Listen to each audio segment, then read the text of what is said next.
Press the bell icon on the YouTube app and never miss another update.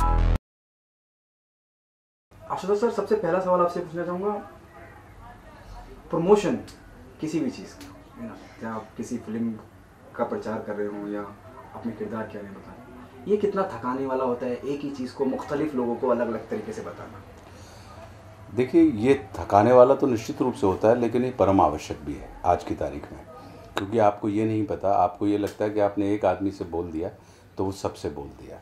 ये बिल्कुल वैसी ही मानसिकता होती है कि जैसे अगर हमने अपनी ब्लिंकर्स एक लगा लिए तो हमको लगता है कि जो हमें दिखाई दे रहा है वो सबको दिखाई दे रहा है, जबकि ऐसा होता नहीं है, क्योंकि हम सिर्फ दो आँखों से दुनिया देखते हैं और दुनिया करोड़ों करोड़ आँखों से हमको देख रही होती है। तो फिर वो परम आवश्यक हो जाता है कि प्रत्येक कान के तक पहुंचाने के लिए आपको अपनी बात कभी कभी उसकी पुनरावृत्ति भी करनी पड़ती है, तो करनी चाहिए।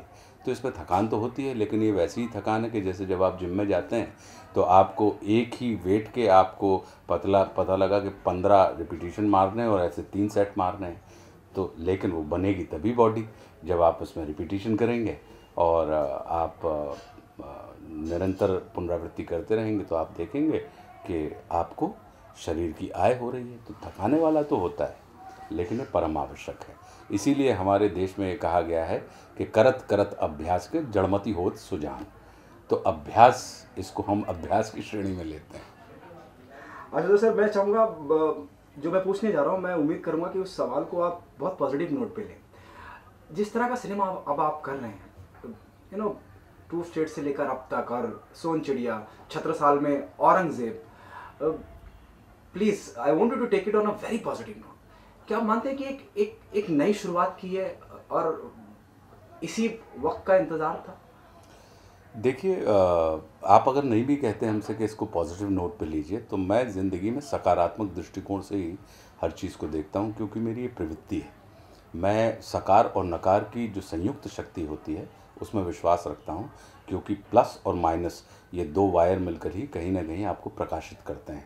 अकेले प्लस वायर से या अकेले माइनस वायर से आप रोशनी नहीं पा सकते हैं। तो मैं सकारात्मक दृष्टिकोण से लेता हूँ और इसको मैं नई शुरुआत के तौर पे नहीं लेता।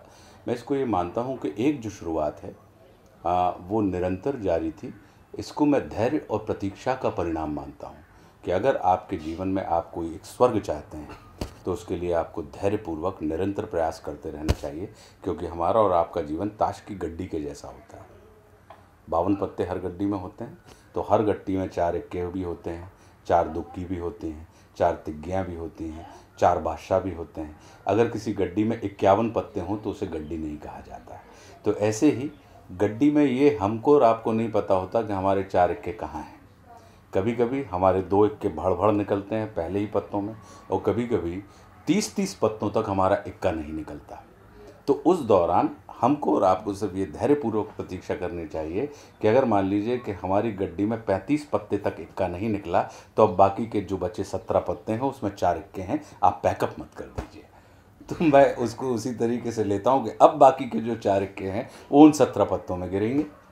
तो बस उस समय ये ध्यान रखें कि कहीं ऐसा ना हो कि आप अपने इक्के को किसी दूसरे की ट्रम्प पर चल दें, क्योंकि दुक्की भी अगर ट्रम्प की होगी तो आपका इक्का बेकार हो जाएगा। तो बहुत धैर्यपूर्वक, तो आशुतोष के जीवन को आप धैर्य और प्रतीक्षा का परिणाम मान सकते हैं कि जितने भी काम हमारे जीवन में आए, चाहे छोटे हों चाहे बड़े हों, हमने उसको पूरी गंभीरता, पूरी जिम्मेदारी और बड़ी गरिमा के साथ संपन्न किया। उसी का परिणाम है कि इतने लंबे अंतराल के बाद ऐसे कितने एक्टर होते हैं जिनके द्वारा अभिनीत किए गए काम लोगों को वर्षों वर्षों तक उनके चित्त में स्थान बना के रखें। मुझे लगता है कि उन कम अभिनेताओं में आशुतोष हैं कि भले ही दुश्मन और संघर्ष जैसे जो 2 किरदार हैं वो आज भी लोगों के चित्त में हैं। तो किरदार चित्त में होने से, कैरेक्टर चित्त में होने से एक्टर अपने आप में बचा रहता है, और उसी के सदपरिणाम है कि लोग, चाहे फिल्म इंडस्ट्री हो चाहे दर्शक हो, इन्होंने हमारे ऊपर विश्वास बहुत किया, हमको प्रेम बहुत दिया, हमें आदर बहुत दिया और हमारी सराहना बहुत की। तो मुझे लगता है कि जब ये सारी की सारी चीज़ें अपने पास हों तो बीच के एक होता है आराम और एक होता है विश्राम। आराम और विश्राम में अंतर होता है। आराम का मतलब होता है, और कि आप किसी चीज़ से छुट्टी पर हैं, और विश्राम का मतलब होता है कि आने वाले समय के लिए की जाने वाली तैयारी के लिए जो विराम होता है उसे आप विश्राम कहते हैं। तो आशुतोष को आप विश्राम मोड पे मान सकते हैं। आशुतोष सर, एक बात और जानना चाहूँगा, जिस तरह के आप, जैसे आप हमेशा से कहते हैं, मैं पहले भी आपसे बहुत बार मैं मुखातिब हुआ, मेरी बातचीत रही है, इंटरव्यू किया, बहुत सकारात्मक सोच की विचारधारा लेके चलती हूँ। क्या आपको लगता है कि जब मैं अंतराल की बात करता हूँ, जी हुजूरी नहीं करी इसलिए ज़्यादा काम नहीं किया? मुझे मेरा ये कोई अनुभव नहीं है। मेरा ये मानना है कि विभिन्न किस्म के किरदार करते रहने की हमारे मन में इच्छा थी। जब नेशनल स्कूल ऑफ ड्रामा में हम पढ़ रहे थे, एनएसडी में, और वहाँ पे एक मन में इच्छा हुई कि दो रास्ते होते हैं कि या तो अपने आप की पुनरावृत्ति करते रहें या विभिन्न विभिन्न किरदारों के माध्यम से अपने आप को एक्सप्लोर करें। तो हमने दूसरा मार्ग, हमें ज़्यादा लुभाता था कि भिन्न भिन्न किस्म के किरदार आपके जीवन में आने चाहिए। तो इससे एक अभिनेता के रूप में आपके सामने जब चुनौतियां खड़ी होती हैं तो आपको अपनी सीमाओं का अंदाज़ भी होता है, और कहीं ना कहीं जब सीमाओं का अंदाज़ होता है तो फिर सीमाओं में विस्तार भी होता है। तो जब विभिन्न किस्म के किरदार करते रहने की इच्छा हमारे अंदर थी, तो उसके लिए वो विभिन्न किरदार आपको रोज़ नहीं मिलते। उसके लिए आपको धैर्यपूर्वक कहीं ना कहीं उस टेम्पटेशन से मुक्त रहना पड़ता है।